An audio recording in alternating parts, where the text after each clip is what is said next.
Amén. Y el verso 19, vamos a tomar este texto como la referencia en esta mañana para la enseñanza. Repito, Lucas capítulo 20, verso 19, dice así: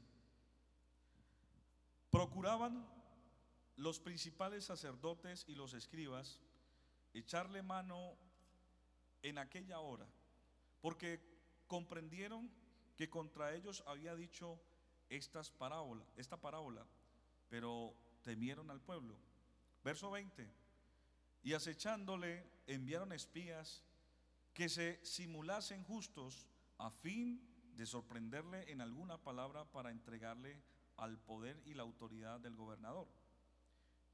Y le preguntaron diciendo: Maestro, sabemos que dices y enseñas rectamente y que no haces acepción de personas, sino que enseñas el camino de Dios con verdad. Verso 22: ¿nos es lícito dar tributo a César o no? Mas él, comprendiendo la astucia de ellos, les dijo: ¿por qué me tentáis? Mostradme la moneda. ¿De quién tiene la imagen y la inscripción? Le respondieron diciendo: de César. Entonces les dijo: pues da a César lo que es de César, y a Dios lo que es de Dios. Y no pudieron sorprenderle en palabra alguna delante del pueblo, sino que, maravillándose de su respuesta, callaron. Amén. Incline su rostro ahí donde está, dígale: Señor, háblame en esta mañana. Señor Jesucristo, te pido una vez más que nos hables al corazón. Habla a mi mente, a mi corazón, y permíteme transmitir esta enseñanza al pueblo, los que están aquí en el templo y también los que están en casa, y todas las personas que después en diferido van a escuchar este mensaje. Te pido que esta palabra corra y sea glorificada en el nombre de Jesús. Amén. Siéntense, por favor. Da a César lo de César y a Dios lo de Dios. Es el tema que quiero compartir con todos ustedes. Díganle que está a su lado: da a César lo de César y a Dios lo que es de Dios.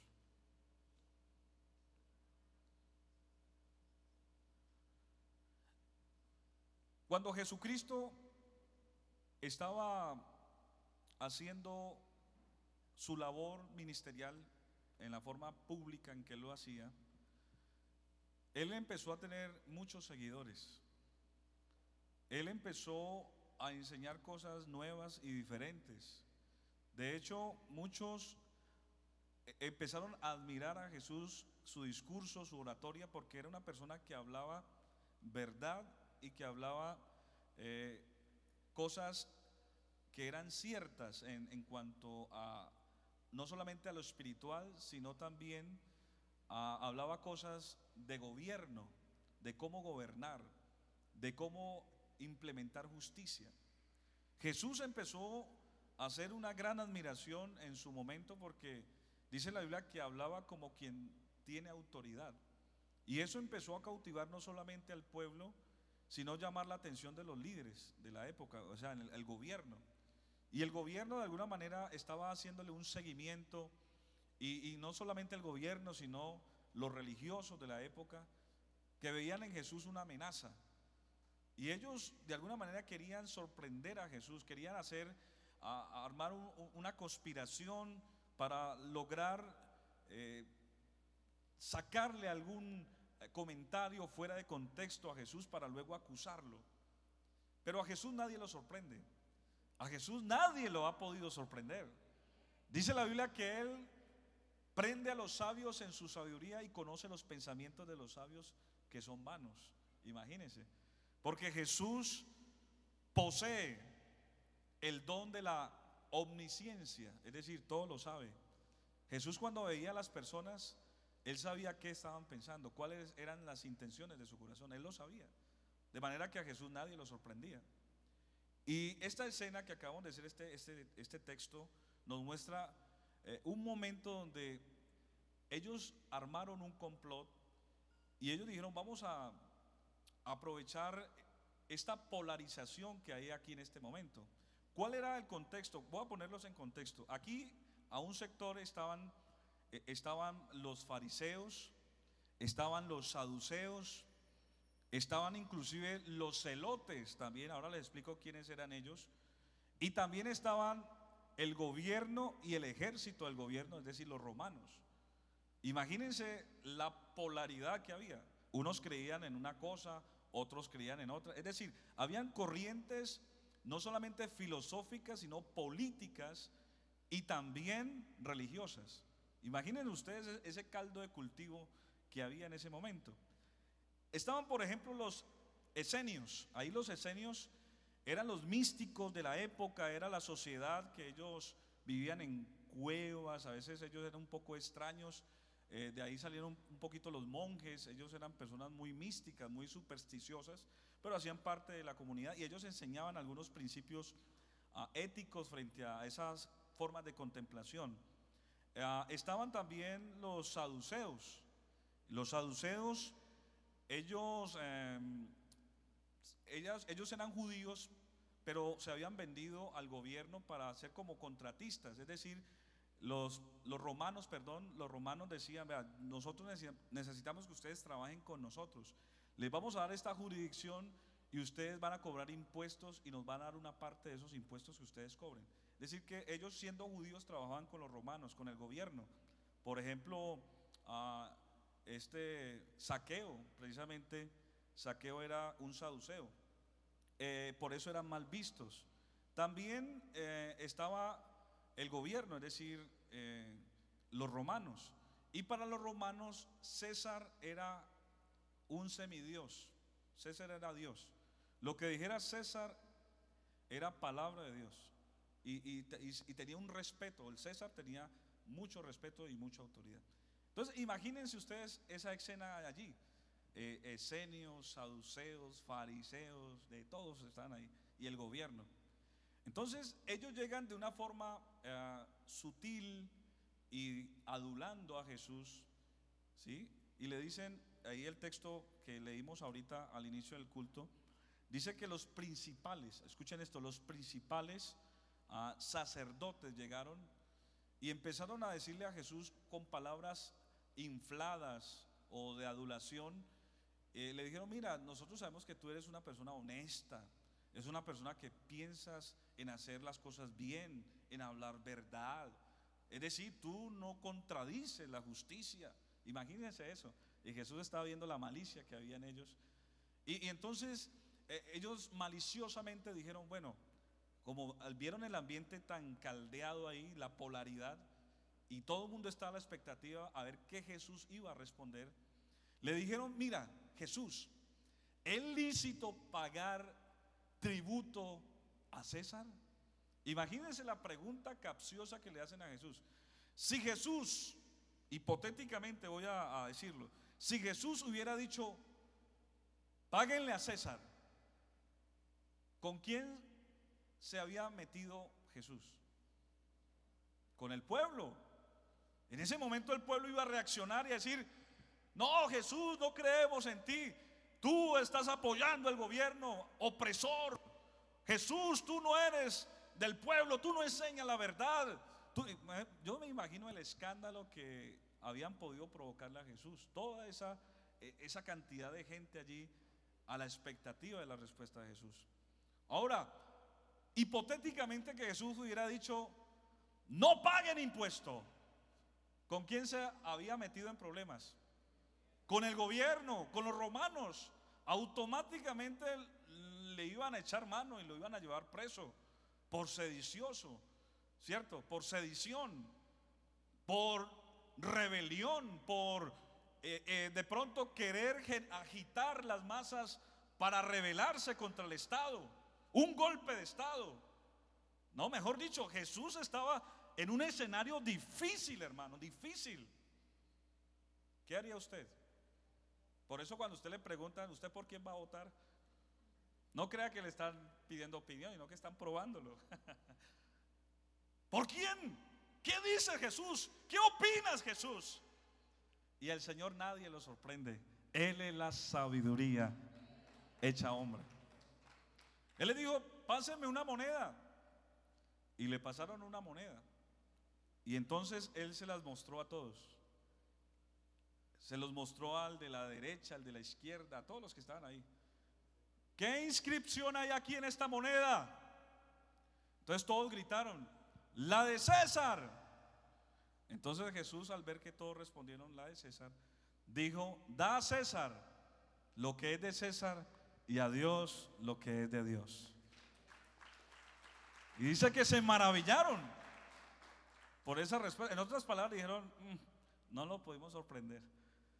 Y dar a César lo que es de César es pague sus impuestos, haga las cosas aquí terrenalmente como tienen que ser, y a Dios déle lo que es de Dios, haga lo que a Dios le agrada. Cuando cuando yo leo esta historia, hermanos, que fue escrita aproximadamente 2000 años, este ambiente político que vivimos hoy nosotros, Colombia, no es nuevo, siempre ha estado, siempre ha habido polaridad, siempre ha habido desigualdad, siempre ha habido controversia, siempre han habido propuestas, líderes que han querido agitar, han querido prometer y tantas cosas. Pero ¿cuál es el papel que usted como cristiano y yo tenemos que tener siempre frente a estos escenarios? Miren, en una ocasión habían dos muchachos, creo que por aquí está también, ahorita me acordé, esto está en Marcos 10:38. Vamos a leerlo, Marcos 10:38. Aquí hay otra escena muy importante, quiero que lo leamos desde el 35. Hubo una petición de dos muchachos, de Santiago y de Juan. Mire la propuesta que estos dos jóvenes hacen. Marcos 10:35 dice así, ¿ya lo tienen? Dice, entonces Jacobo y Juan, hijos de Zebedeo, se le acercaron diciendo, maestro, querríamos que nos hagas lo que pediremos. Él les dijo, ¿qué queréis que os haga? Ellos le dijeron, concédenos que en tu gloria nos sentemos el uno ¿a dónde? A tu derecha y el otro ¿a dónde? A tu izquierda. Entonces Jesús le dijo, no sabéis lo que pedís. Podéis beber del vaso con que yo bebo y ser bautizados con el bautismo que yo soy bautizado. Ellos dijeron, podemos. Jesús les dijo, a la verdad, del vaso que yo bebo beberéis, y con el bautismo con que yo soy bautizado seréis bautizados. Pero el sentaros a mi derecha y a mi izquierda no es mío darlo, sino aquellos para quienes está preparado.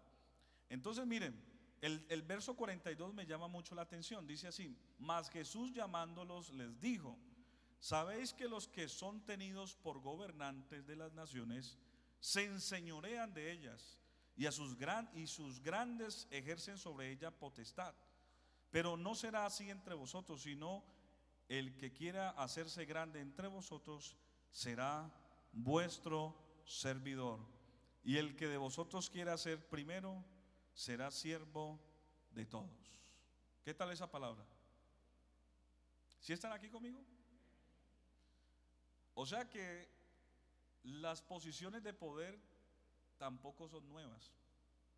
Siempre el ser humano, por inclinación, por necesidad de poder, quiere gobernar, sea a la derecha o a la izquierda, ¿cierto? Son inclinaciones políticas de poder. Pero el Señor dice, mira, en el reino de los cielos realmente no es así.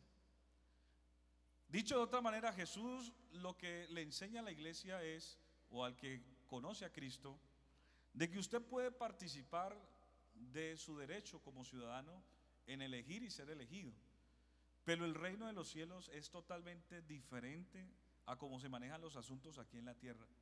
Por eso muchas personas, cuando ponderan más los gobiernos, los gobernantes, pondera más usted el pensar en un candidato, pondera más el partido político, usted se está metiendo en un campo, en un terreno que no solamente no le corresponde, sino que sus expectativas pueden ser afectadas porque usted está prácticamente confiando en una persona y en un gobierno.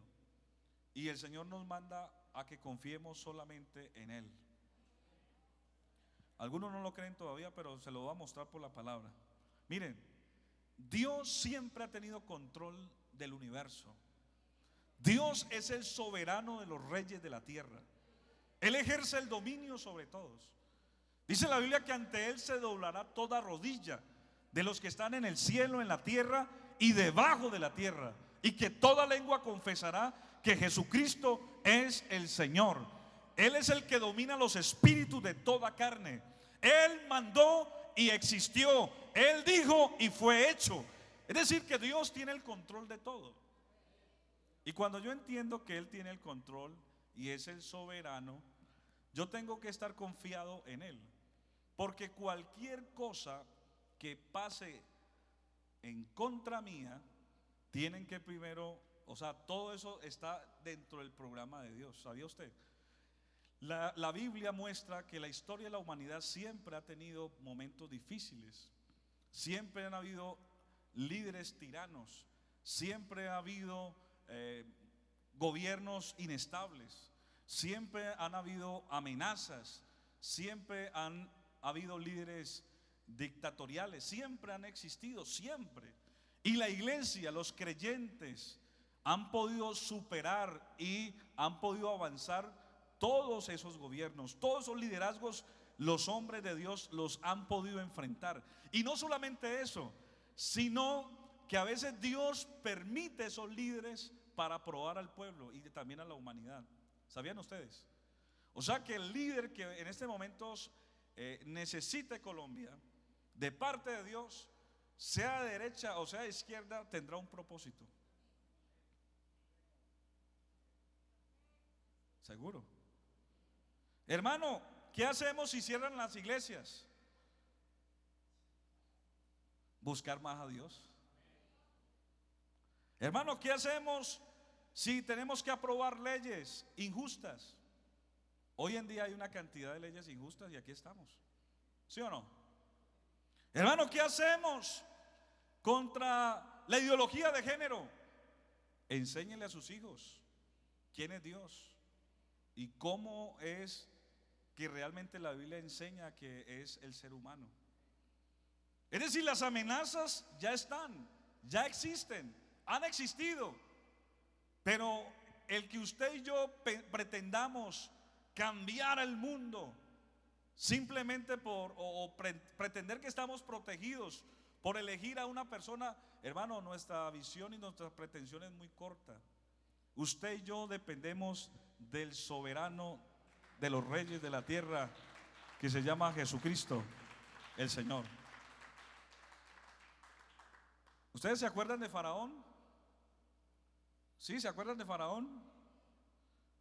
Faraón tenía dos connotaciones bastante importantes. Era un semidios para esa época. Faraón era como Dios. Aparte de eso, era el líder político, militar más poderoso del mundo conocido en ese momento. Y tres, como para agregar allí, tenía poder para matar y destruir al que se opusiera a él. Imagina, hoy en día existen acuerdos, tratados internacionales donde, por ejemplo, el conflicto armado, las guerras, una segunda guerra, una tercera guerra, perdón, nuclear o así, eso no es tan fácil. Eso hay unos acuerdos y por eso los países pueden tener su armamento y mostrarse los dientes, pero eso ya no es como antes. Eso hay acuerdos, no se puede. Pero en ese tiempo no. Lo que Faraón decía, si Faraón decía se muere, se muere. Imagínense, alguien que le llevara la contraria a Faraón se moría. Y miren lo que dice Éxodo 7:1, que Dios permitió algo en Faraón. Dios permitió algo en Faraón. ¿Quiere leerlo? Miren, Éxodo 7:1.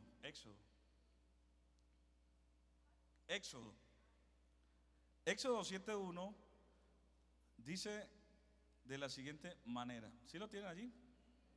Bueno, Jehová dijo a Moisés: mira, yo te he constituido Dios para Faraón, y tu hermano Aarón será tu profeta. Tú dirás todas las cosas que yo te mandé, y Aarón tu hermano hablará a Faraón para que deje ir de su tierra a los hijos de Israel. Y escuchen esto, verso 3: y yo endureceré el corazón de Faraón y multiplicaré en la tierra de Egipto mis señales y mis maravillas. ¿Quién endureció el corazón de Faraón? ¿Fue el mismo Faraón? Dios mismo llegó y le puso un corazón duro. Y en ese corazón duro, ¿qué hizo Faraón? Primero los puso de esclavos a hacer ladrillos, los maltrató, los esclavizó. Y aparte de eso, ellos querían ser libres y Faraón dijo: no se van, son mis esclavos, son la mano obrera, de aquí no se van. ¿Y quién los estaba endureciendo? Dios. ¿Sí se da cuenta usted de que aquí ningún líder mundial es autónomo? Dios es el que permite cosas. ¿Para qué? Para glorificarse. Verso 4: y Faraón no os oirá, mas yo pondré mi mano sobre Egipto y sacaré a mis ejércitos, mi pueblo, los hijos de Israel, de la tierra de Egipto con grandes juicios. Amén. ¿Cuántos alaban al Señor? Se lo explico de otra manera. Dios, para mostrarse Dios grande y poderoso, y uno tenga razones para adorarlo, alabarle, Él permite situaciones difíciles para luego Él glorificarse, o sea, mostrar la salida. Él dijo: yo voy a endurecer el corazón de Faraón para que no los deje ir, y después lo voy a endurecer para que los persigan. Mira lo que Dios hace. Y en medio de esa persecución voy a hacer señales y prodigios. Si Faraón no los hubiera perseguido, el mar el Señor no lo hubiera abierto en dos. Si el Señor no hubiera endurecido a Faraón, ellos no habían pasado al otro lado del mar y hubiesen visto los milagros de Dios, del maná y de la provisión. No lo habían visto a Él. ¿Cómo tú sabes que Dios sana si tú no te enfermas? ¿Cómo vas a conocer un Dios sanador si dices: no, es que yo nunca me quiero enfermar? ¿Quieres conocer a un Dios que sana? Experimenta eso. Cuando estés enfermo, no digas: ¿por qué es que estoy enfermo? ¿Por qué me está pasando esto? No, dígale: Señor, yo quiero que usted se glorifique en mi salud y quiero ver tu mano sobre mí. Amén. ¿Cómo conocer un Dios que provee cuando usted de pronto quiere tener el control de todo? Algunos dicen: no, es que yo tengo que ahorrar esto y tengo que hacer esto y tengo que hacer lo otro y cuidar mi patrimonio. Y si aquí en Colombia esto se pone difícil, es más, ya tengo en contacto en Estados Unidos, me voy de aquí. Los ricos se están yendo de aquí, yo también tengo que irme de aquí. Claro, usted lo hace y está bien, porque está preocupado por su economía, por su familia, por sus intereses. Dios no te va a juzgar por eso. Pero si tú quieres ver un Dios que responde, que provee, que te acompaña, no solamente en la abundancia, en la prosperidad, sino también cuando todo está difícil, amén, la mano de Dios estará ahí con nosotros, sustentándonos. Eso hizo con Israel, amén, sostener 2 millones de personas en un desierto. Hermano Santiago, en un desierto no habían centros comerciales, en un desierto no habían tiendas, no había ninguna plataforma comercial, no se conseguían recursos. Pero dice la Biblia que su vestido nunca se envejeció y su calzado nunca se desgastó, porque la mano de Dios estuvo allí. De día había una columna de nube que los protegía del sol, amén. Y en la noche había una columna de fuego que les daba calor, amén, en medio del frío que hacía en el desierto, y los guiaba hacia la tierra prometida. Hermano, quiero decirle en esta mañana, amén, que lo más importante no es el desierto ni la tierra prometida, sino donde Dios está conmigo. Si Dios está conmigo aquí en Colombia, habrá victoria. victoria, habrá provisión, habrá bendición. Oh.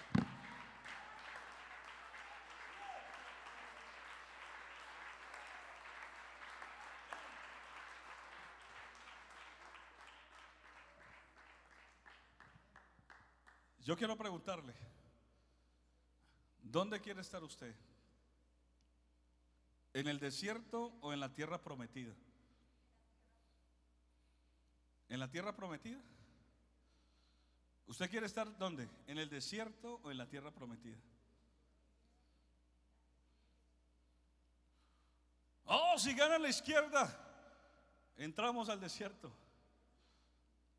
Si gana la derecha, la tierra prometida. Hermano, yo quiero estar donde Dios esté conmigo.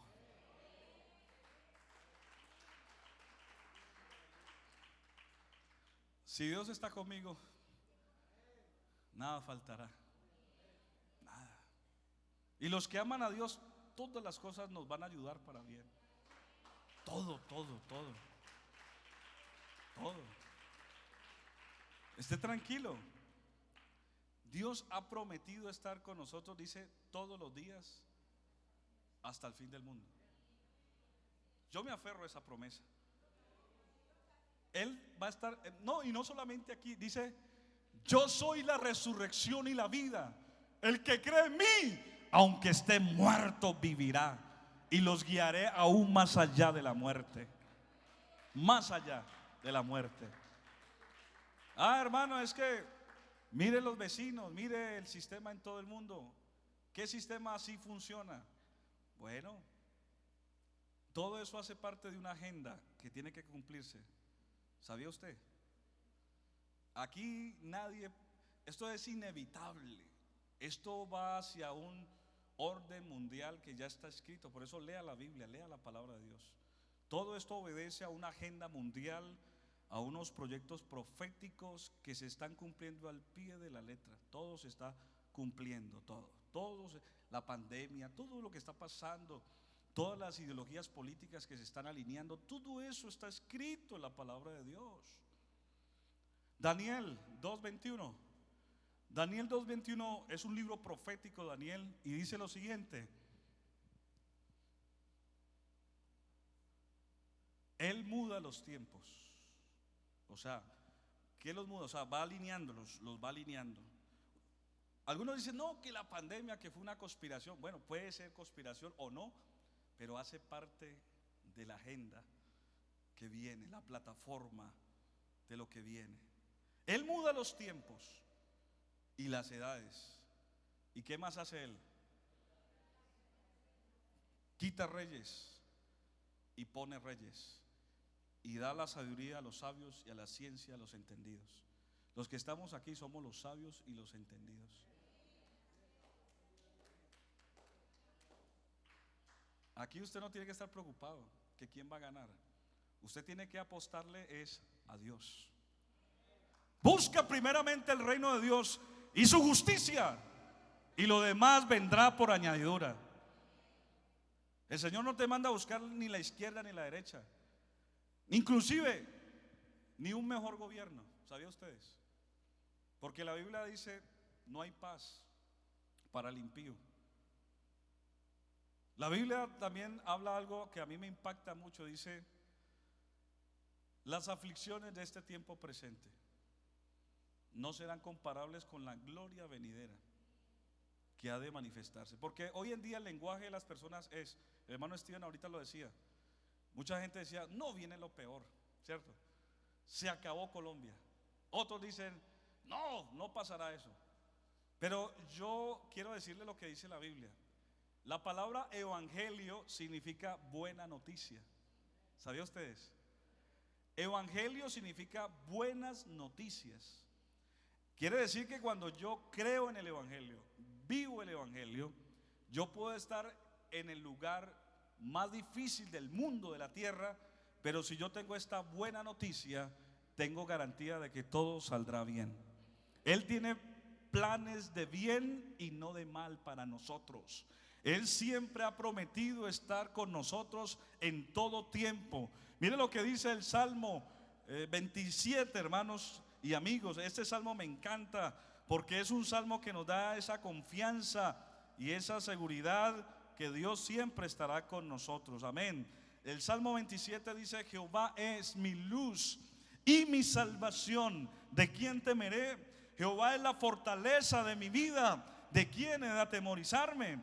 Cuando se juntaron contra mí los malignos, mis angustiadores, mis enemigos, para comer mis carnes, ellos tropezaron y cayeron. Aunque un ejército acampe contra mí, no temerá mi corazón. Aunque contra mí se levante guerra, amén, yo estaré confiado. Una cosa he demandado a Jehová, y esta buscaré: que esté yo en la casa de Jehová todos los días de mi vida, para contemplar la hermosura del Señor y para inquirirlo en su templo. Porque Él me esconderá en su tabernáculo en el día del mal, me ocultará en lo reservado de su morada. Luego levantará mi cabeza sobre mis enemigos que me rodean, y yo sacrificaré alabanza y entonaré cánticos a mi Dios. Hermano, usted y yo tenemos el mejor refugio. El mejor refugio no es Estados Unidos, amén, ni Europa. El mejor refugio es el Todopoderoso, que se llama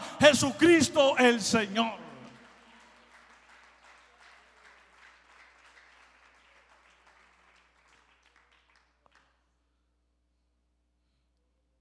¿Cuántos sienten el Espíritu de Dios esta mañana? Yo lo siento aquí.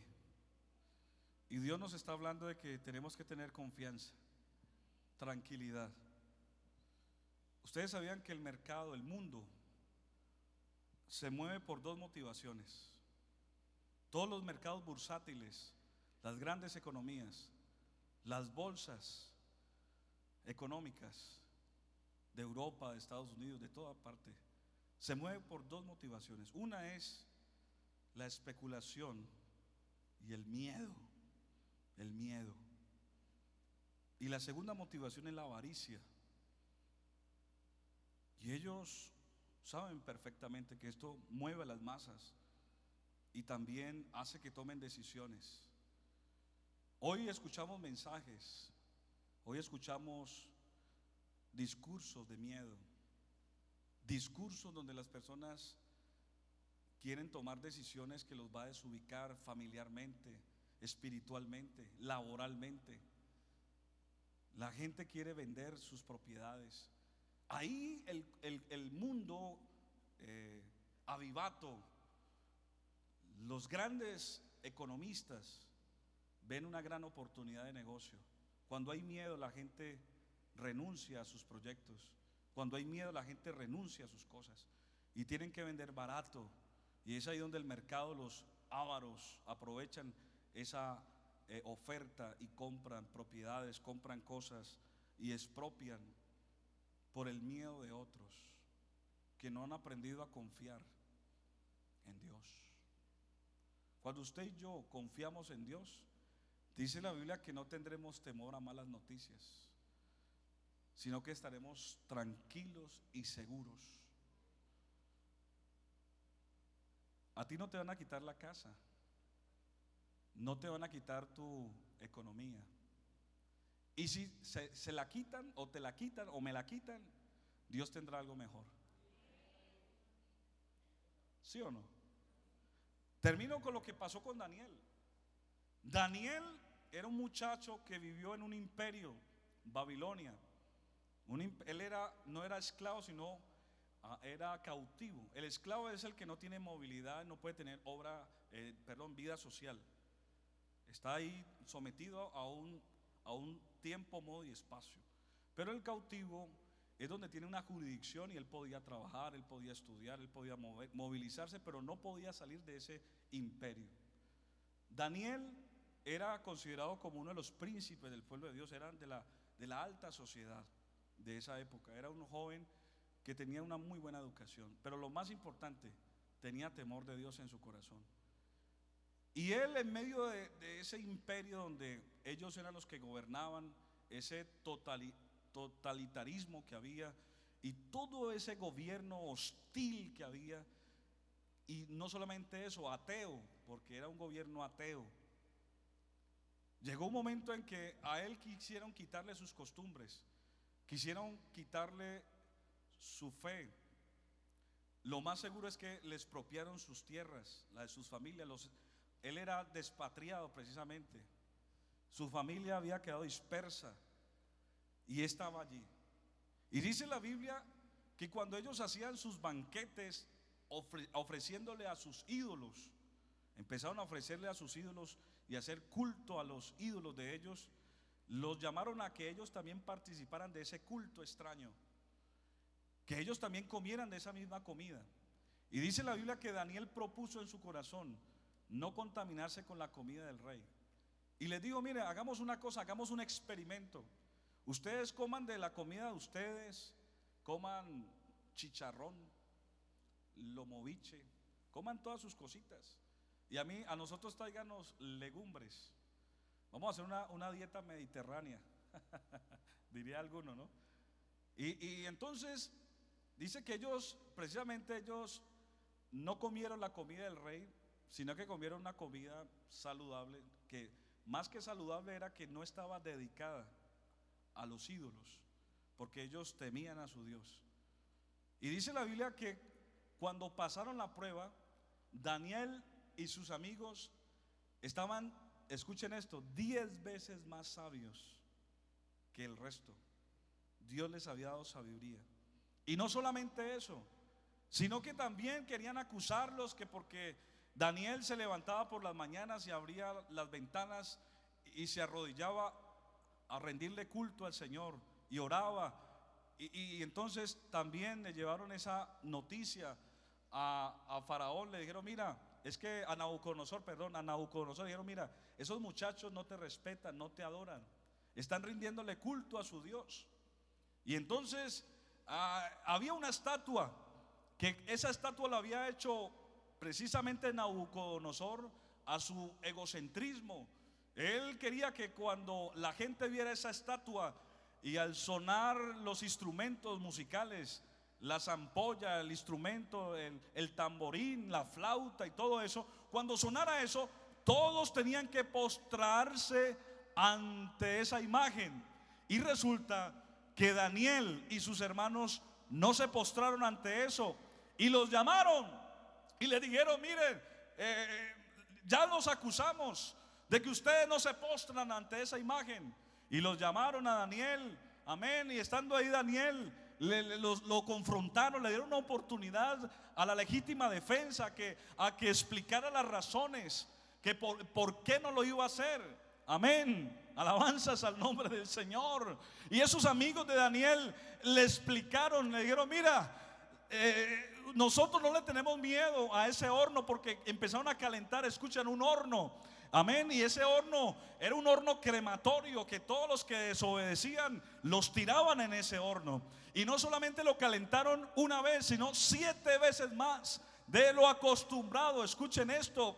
Amén. Y los amigos de Daniel, Sadrach, Mesach y Abednego, amén, los trajeron y dijeron, bueno, ustedes ¿por qué no se postran? Ustedes saben que van a ser lanzados allí. Amén. Y ellos dijeron, miren, no es cuestión nuestra tener que responderle. Nuestro Dios nos librará de tu mano, oh rey, y de ese horno que arde. Y si no, tampoco te adoraremos. En otras palabras, si Dios nos salva, gloria a Dios. Y si tampoco vamos a adorar a esos dioses, porque nuestro Dios es el único verdadero y a Él le rendimos toda la gloria y la alabanza. ¿Qué significa esto? Que cuando Daniel, o más bien propiamente los amigos de Daniel, estaban ahí en el horno, cuando fueron a mirar, porque el tipo que los tiró, hasta ese mismo tipo se murió por causa del calor, y cuando fueron a ver las cenizas de los amigos de Daniel, ¿sabe qué vieron? Vieron que esos muchachos estaban intactos allá, y había un cuarto hombre que era semejante al Hijo de los dioses. Estaba ahí metido también Dios en medio del horno de fuego. Y dice que ni sus vestidos olían a humo, porque el Señor los libró. Y no solamente los libró, sino que cuando salieron de allí hubo un decreto. Y el decreto fue que nadie podía hablar blasfemia en contra del Dios de esos muchachos. Y el que hablara algo malo iban a ser decapitados, porque el verdadero Dios era el Dios de esos muchachos. Hermano, Colombia tiene que darse cuenta del Dios que tenemos. Repito, Colombia tiene que darse cuenta del Dios que está aquí, amén, y sustenta esta iglesia. Ningún líder político se va a meter con la iglesia. Ningún gobierno se va a meter con la iglesia, porque la Biblia dice: las puertas del infierno tienen que abrirse a esta iglesia. Así que no le dé miedo. Y yo sé que muchos antes nos van a pedir oración, porque Colombia no se ha destruido y no ha llegado al extremo. Es porque la iglesia todavía está aquí en Colombia, y usted y yo hacemos parte de este proyecto. Así que quiero terminar diciéndole, hermano, dígale al Señor: yo quiero este año, independientemente de qué pase en mi nación, no voy a tomar decisiones apresuradas. Voy a buscar tu rostro y tú me guiarás. Mis decisiones no serán por el miedo. Mis decisiones no serán por la incertidumbre, sino por la confianza y la seguridad que tú me hables y me muestres. Estén en pie, hermanos.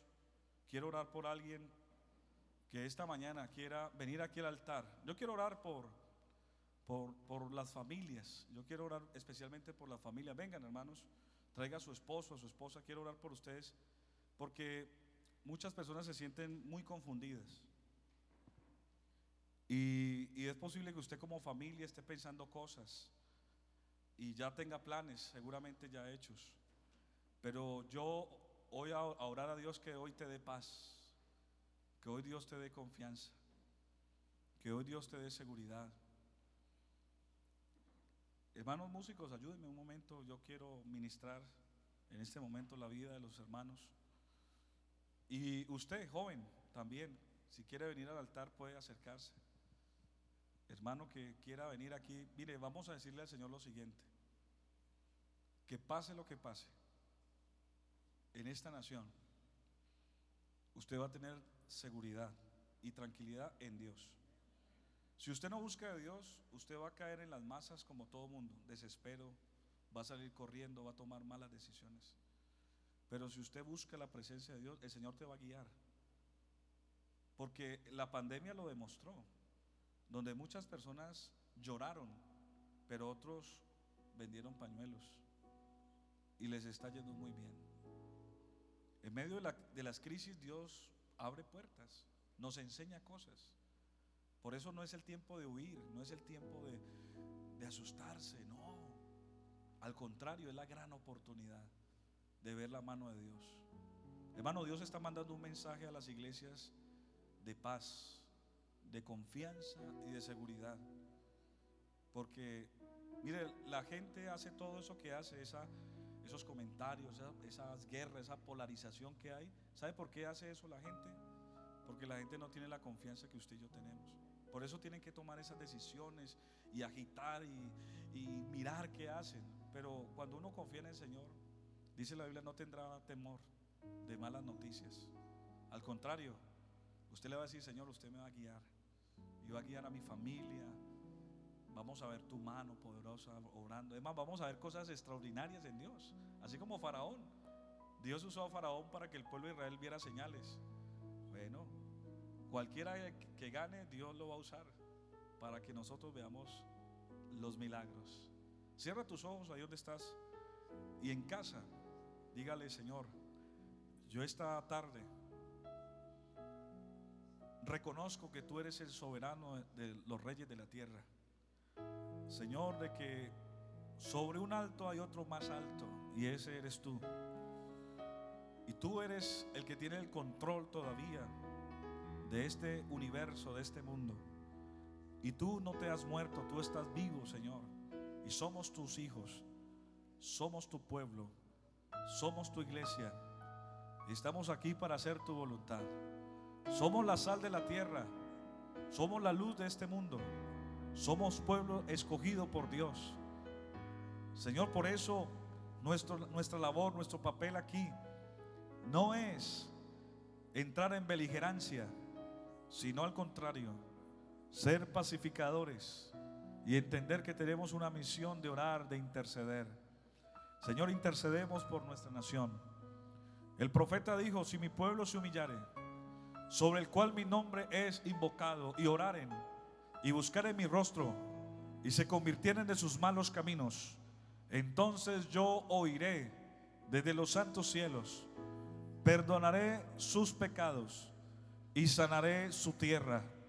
Lo que Colombia necesita es un cambio de corazón de los ciudadanos, porque cuando una persona conoce a Cristo es un buen ciudadano. Cuando alguien conoce a Cristo hace las cosas bien y hay prosperidad. Señor, sana nuestra tierra. Señor, queremos la iglesia en estos últimos tiempos, queremos, Señor, luchar. Queremos seguir, Señor, anunciando esta buena noticia, que tú eres nuestro Salvador, que tú eres la esperanza de este mundo, que tú eres el que necesita la gente, que tú eres, Señor, el camino, la verdad y la vida, que tú eres la razón de la existencia. Y en esta mañana te damos toda la gloria y el aplauso. Amén. Amén. Cuando alguien necesite de ti, úsanos, Señor. Úsame. Úsanos.